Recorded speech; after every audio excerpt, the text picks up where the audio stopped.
For the young at heart, it's 5 minutes before Bongani Mdolo Slilanga and Gabriel Sithole. Nalesi sikhathi ngisuke sengithi bamba sengiyavala ekseni.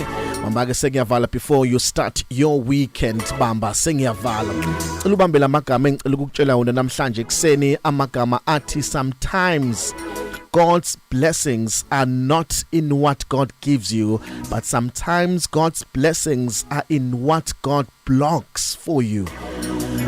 Ibusiso ikaNkulunkulu azizi kuphela kulezi zinto akakunikeza zona, kodwa kwesinye isikhathi ibusiso zikaNkulunkulu zifika ezintweni akakuncisha zona.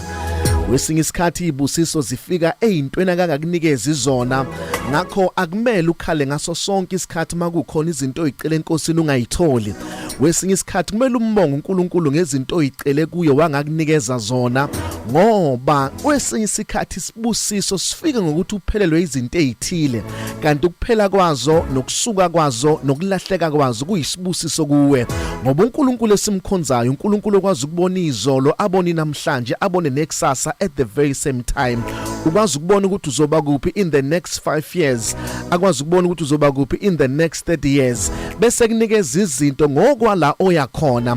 Kwesinye isikhathi ezinye izinto uyakuncisha, uthandaza ukhule kube kuyizandla engakunikeza izona, ngoba uNkulunkulu akabuki namhlanje kuphela kodwa ubuka nasekusaseni lakho ukuthi mawungayithola lezi zinto ziyokubeka phi kusasa.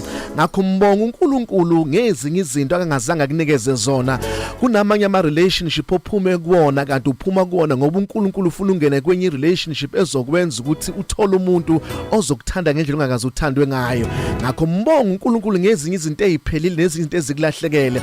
Kunabantu abalahlekelwe umsebenzi bakhala kanti abazi ukuthi ukuphela kwalomsebenzi khona okuyomvulela umsebenzi ongcono ozomnikeza even nemali doubled ne tripled kunale beyithola before.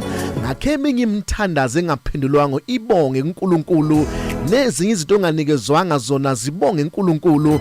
Kunabanye abantu ababizwa kuma interview bese bevele bengaqashwa bekhale bethi kodwa uNkulunkulu uyazi ngudinga kanjani uNkulunkulu umsebenzi engabizelwa kuwona, kanti uNkulunkulu ukubusisa ngokuthi engakunikezi lokho ngoba enokungcona akazokunikeza khona. Ngakho mawubonga uNkulunkulu, mbonga uNkulunkulu nangale mthandazo engaphendulwanga, ngoba isibusiso asizi kuphela ngokunikezwa kodwa siyafika isibusiso ngokuthi unganikezwe izinto ezithile, ngoba ebona ukuthi make wayithola ziyokulimaza kangakanani. Namhlanje ekseni ngicela wazi ukuthi eminye imthandazo isibusiso ngokuthi ingaphendulwa, ukuthi ayiphendulwanga kuba isibusiso ngoba ibizolimaza impilo yakho.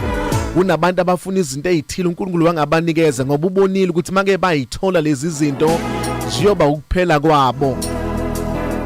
Ibusiso zikaNkulunkulu ayisifiki kuphela kwesikunikwayo kodwa ziyafika nakulokho esingakunikwa. My name is Phumlani Nkwanyana. You are blessed, you are favored, and you are set apart. Good morning, Mega Grace Nation.